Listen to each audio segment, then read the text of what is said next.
로마서 14장 1절에서 12절 말씀을 가지고 하나님의 말씀 함께 나누겠습니다. 얼마 전에 브루클린 윌리엄스버그에 있는 유대인 마을에서 있었던 일입니다. 차로 좁은 골목길을 가는데 제 뒤를 따라오던 차가 끊임없이 경적을 울려댑니다. 제가 답답했던 모양입니다. 빨리 가라는 신호였습니다.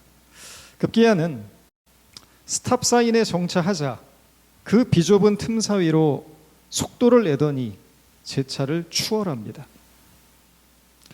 아주 짧은 순간이었지만 운전자와 눈이 마주쳤습니다. 그 사람은 화가 난 표정으로 뭐라고 중얼거리며 저를 노려보고 있었습니다. 키파를 쓴 정통 유대인이었습니다.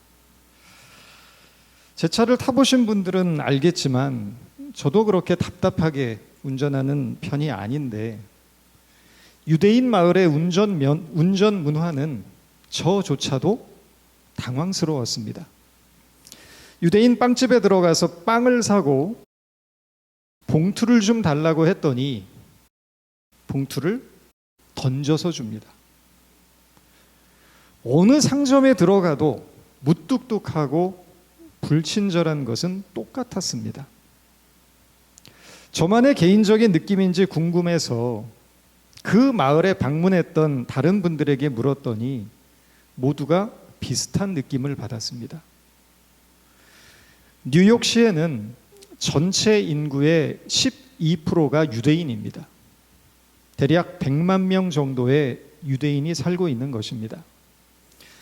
그중 브루클린 윌리엄스버그에는 소위 하시딕이라고 불리는 정통주의 유대인들이 약 7만 명 정도가 살고 있습니다. 요즘처럼 무더운 날에도 남자들은 검은 모자에 검은 외투를 입고 여자들은 발목까지 오는 긴 치마와 두건을 쓰고 있습니다. 14시간씩 율법과 구약 성경을 공부를 하고 철저하게 율법과 안식일을 지키며 그들만의 공동체를 이루어 살고 있습니다. 요즘 같은 시대에 스마트폰이나 인터넷도 하지 않고 특별히 여자는 공개석상에서 노래를 부르거나 악기를 연주할 수도 없습니다. 21세기 세계 최고의 도시 뉴욕 한복판에 살면서 하시딕은 현대 문명과 단절된 채 생활하고 있는 것입니다. 정통주의를 고수하면서 세상과 구별된 종교적 삶을 살고 있는 하시딕의 목적은 거룩함에 있습니다. 그러나 우리는 남다르다는 것에 대한 종교적 자부심과 하나님이 우리를 택했다는 선민의식은 다른 민족이나 혹은 다른 종교를 가진 사람들을 거부하는 배타성, 자신들 이외의 민족은 열등한 존재로서 무시하는 우월감으로 드러나고 있는 것입니다. 내가 너희를 지명하여 불렀다는 선민 사상에 대한 확고한 신앙은 있지만 그들이 생명처럼 여기는 율법서인 레위기 19장 8절에 내 이웃을 내 몸과 같이 사랑하라는 말씀이 있다는 것은 까맣게 잊고 사는 것 같습니다. 지난 월요일 새벽에 이스라엘이 팔레스타인을 공격을 해서 수백 명의 사상자가 발생을 하고 도시는 쑥대밭이 되었습니다. 종교가 삶이고 종교인 사람들의 끊임없는 살육과 폭력과 전쟁이 이어지고 있는 것입니다. 하나님을 믿는다는 사람들에게 긍휼도 없고 자비심도 보이지 않습니다. 그리고 그 근간에는 뿌리 깊은 배타성과 우월감이 깔려 있습니다. 유대인들에게만 있는 것이 아닙니다. 오늘 이 시대 개신교인들에게서도 이 증상이 나타나고 있습니다. 지난 2022년에 한국의 대표적인 기독교 일간지인 국민일보가 진행한 설문조사를 보면 개신교를 대표하는 핵심 단어로 선정된 것이 다름 아닌 배타성이었습니다. 그리고 그 주변 단어로 선택된 것은 물질적, 위선적, 이기적, 세속적과 같은 부정적인 단어들 뿐이었습니다. 반대로 카톨릭과 불교를 상징하는 핵심 단어는 모두 긍정적이었습니다. 카톨릭의 핵심 단어는 희생적이었고 불교의 핵심 단어는 포용적이었습니다. 오늘 이 시대 복음이 병들어져 있다는 것입니다. 도대체 복음의 핵심은 어디에 있습니까? 복음의 핵심은 교회 세우는 것이 아닙니다. 어디 선교하러 가는 것이 아닙니다. 금식하고 철야하는 것이 아닙니다. 내 이웃을 내 몸과 같이 사랑하라는 것입니다. 핵심은 사랑에 있습니다. 교회처럼 사랑을 부르짖는 것도 없습니다. 입만 열면 사랑 타령입니다. 사랑하자고 설교하고 사랑하자고 기도합니다. 그러나 세상은 교회가 사랑이 없다고 탄식합니다. 교회 입장에서는 대단히 억울합니다. 그래도 교회만큼 가난하고 어려운 사람들에게 구제금을 내놓는 것도 없기 때문에 그렇습니다. 그럼에도 불구하고 교회가 사랑이 없는 것으로 비춰지는 것은 나와 다른 입장에 서 있다는 이유로 이웃과 높은 장벽을 세우고 그들을 정죄하고 차별하고 혐오하기 때문입니다. 한 외국인 스님이 서울 지하철을 탔는데 예수 천국 불신지옥을 외치던 전도자가 그 스님 앞에 서더니 너는 왜 안 믿어? 그러더랍니다. 처음 보는 외국인에게 너라는 반말을 써가며 호통을 치는 이 무례한 전도자에게 이 스님이 어눌한 한국말로 한마디를 했다고 합니다. 너 때문에. 종교가 다르다는 이유로 무시하고 혐오하고 무례한 방식으로 복음을 강요하는 것은 바른 전도의 방식이 아닙니다. 우리의 신앙이 중요한 것처럼 상대방이 믿는 신앙도 존중되어야 합니다. 평생 불교를 믿은 사람에게 불교는 진리가 아니고 구원이 없으니 기독교로 개종하라고 강요하는 것은 상대방의 인격과 삶을 부정하는 일입니다. 이것은 전도가 아니라 폭력이 될 수 있음을 알아야 합니다.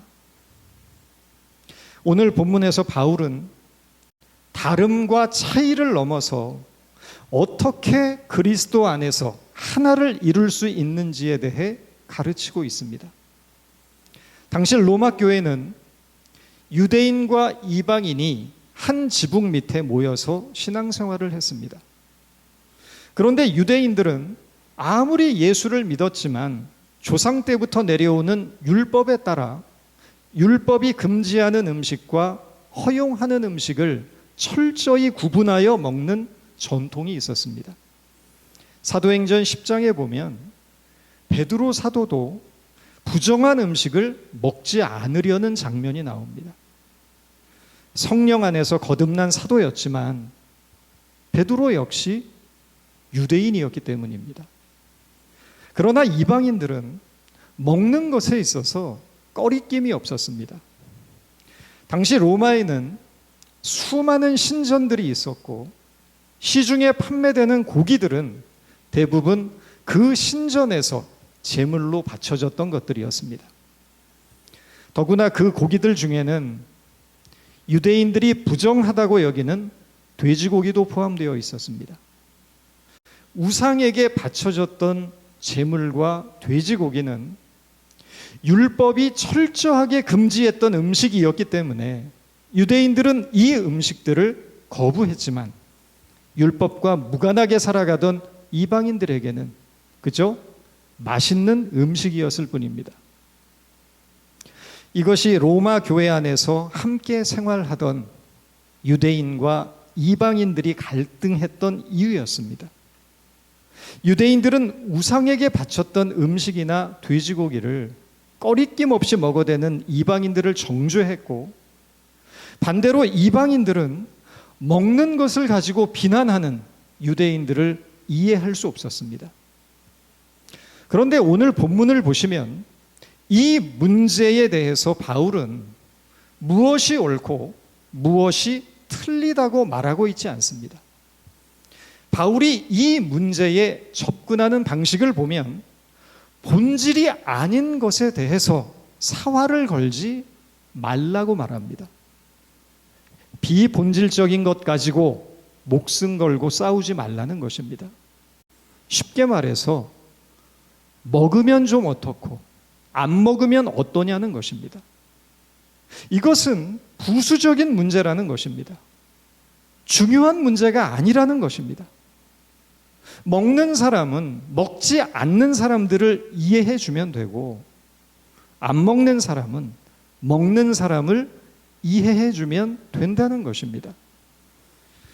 어떤 사람은 모든 것을 먹을 만한 믿음이 있고, 믿음이 연약한 자는 채소만 먹느니라. 먹는 자는 먹지 않는 자를 업신여기지 말고, 먹지 않는 자는 먹는 자를 비판하지 말라. 이는 하나님께서 그를 받으셨습니다. 신앙의 본질을 훼손하는 결정적인 문제가 아니라고 한다면 서로 관용하라는 것입니다. 현재 한국 개신교 교단의 숫자는 정확하게 파악이 안 될 정도로 많습니다. 한 통계에 의하면 한국에만 약 370여 개의 개신교 교단이 있다고 합니다. 문제는 이 교단들마다 교리가 서로 다르다는 데 있습니다. 한마디로 예수를 믿는다는 고백 말고는 신앙의 내용에 있어서 일치하는 부분이 거의 없다는 것입니다.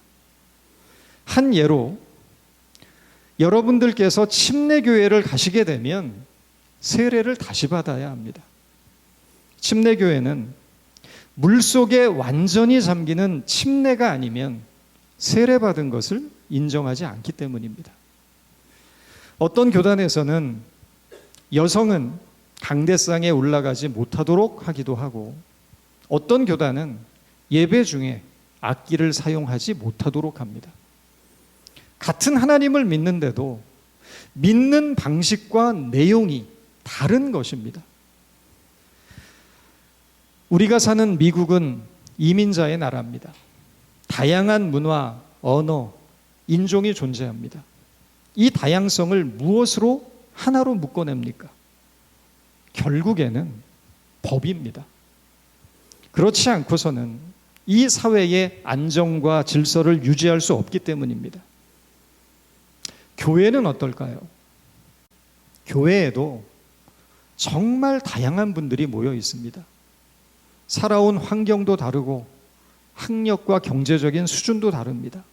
신앙의 배경도 다르고 각자의 생각과 신념과 가치관도 다릅니다. 이 다양성을 묶을 수 있는 유일한 방법은 은혜입니다. 예수 그리스도로 말미암는 은혜 이외에는 다른 방법으로 묶을 수가 없습니다. 율법으로는 하나 될 수가 없습니다. 한계가 있습니다. 교회는 예수 그리스도의 은혜로 묶이는 곳입니다. 그래서 교회는 더 깊고 넓고 놀라운 곳이어야 합니다. 절망할 수밖에 없는 죄인들이 모여서 아름다운 하모니를 이루어내는 곳이기 때문입니다. 그러나 이런 우리의 바램과는 달리 교회는 사회보다 더 경직되어 있고 더 속이 좁고 더 비상식적이고 더 융통성도 없습니다. 그래서 아주 많은 경우에 정말 유치한 문제를 가지고 싸움이 납니다. 예배당 카페트를 어떤 색깔로 깔지를 놓고 싸우다가 교회가 갈라지기도 합니다. 담임 목사 아들이 먹던 아이스크림을 사찰 집사 아들이 뺏어 먹었다는 이유로 사찰 집사님을 해고했다가 분쟁이 난 교회도 있습니다. 제 신학교 후배 목사 교회는 한 장로님이 그동안 자기가 낸 헌금을 돌려달라는 소송을 걸어서 현재 몇 년째 시달리고 있습니다. 한 잡지사에서 목사들을 대상으로 설문조사를 했답니다.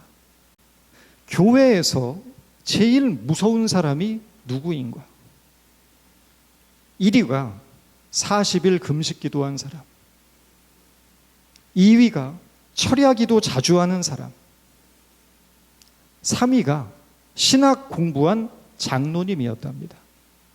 저희 교회는 이런 분들이 안 계셔서 얼마나 다행인지 모릅니다. 저도 이런 분들 만나면 정말 무섭습니다. 눈빛도 무섭고 말투도 무섭습니다. 마치 하나님의 뜻을 본인은 다 아는 것처럼 잘난 척하는 그 교만을 눈뜨고는 봐줄 수가 없습니다. 금식, 철야기도, 신학 공부는 자기 자신의 경건과 신앙적 성장을 위해 매우 유익한 도구입니다. 그러나 이것이 문제가 되는 것은 이런 것들을 자기 자신에게 적용하여 스스로를 반성하고 성찰하는 것이 아니고 다른 사람을 판단하고 정죄하는 데 사용하기 때문입니다. 차라리 40일 금식을 하지 말고 마음껏 배불리 먹으면서 다른 사람 판단하고 정죄하지 않는 편이 훨씬 낫습니다. 기껏 철야기도 하고 다른 사람들과 피 터지게 싸우느니 실컷 놀고 실컷 자고 이웃과 평화롭게 지내는 편이 낫습니다. 우리가 정말 비판해야 될 대상이 누구이겠습니까?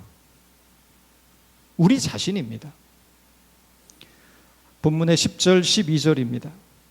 내가 어찌하여 내 형제를 비판하느냐? 어찌하여 내 형제를 업신여기느냐? 우리가 다 하나님의 심판대 앞에 서리라.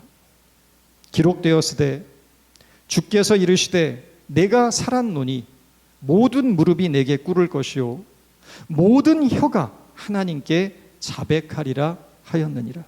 이러므로 우리 각 사람이 자기 일을 하나님께 직고하리라.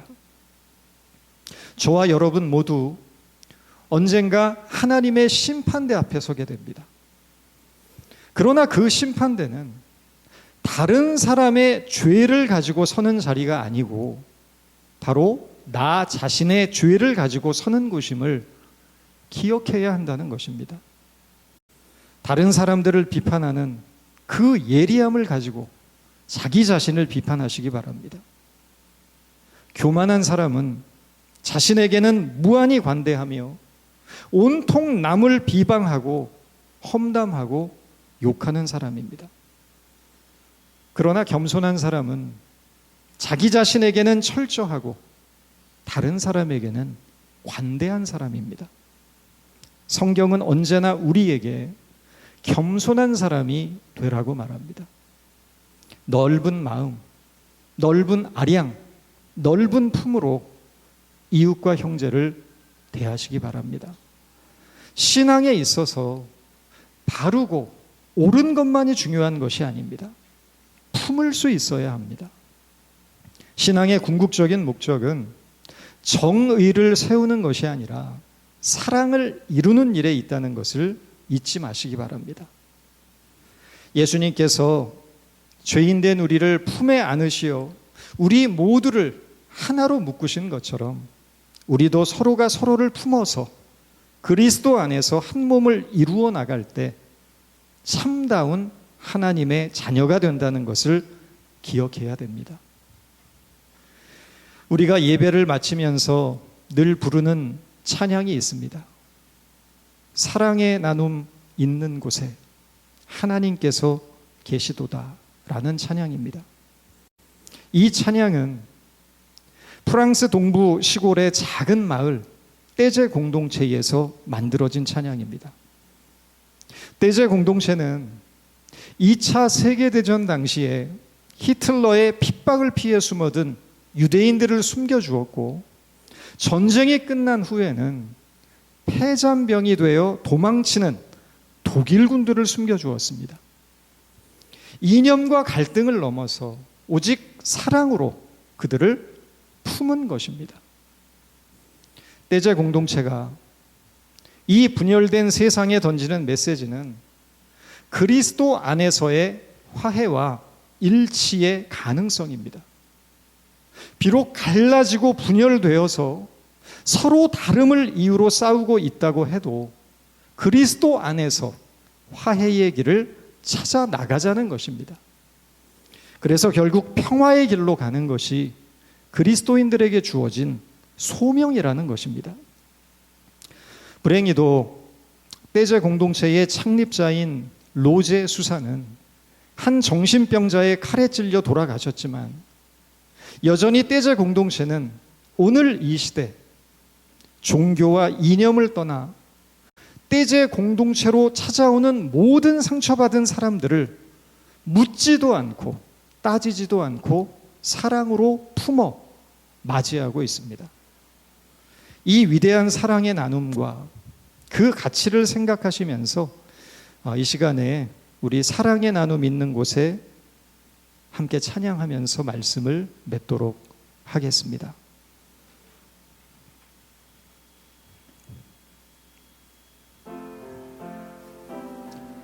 자, 우리 서로를 향해서 같이 이렇게 두 손을 벌리고 함께 찬양합니다.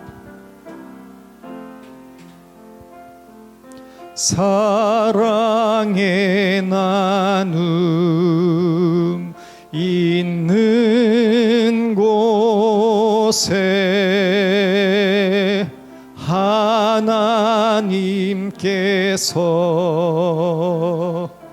계시도다.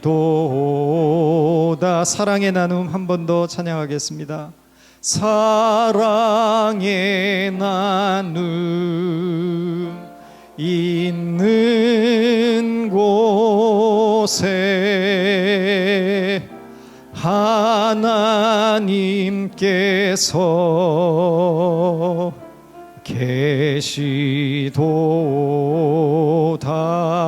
계시도다. 주님, 우리는 서로 생각도 다르고 주장도 다르지만 예수 그리스도 안에서 끊임없이 서로의 거리를 좁히며 일치를 이루어 나가도록 도와주시기 원합니다.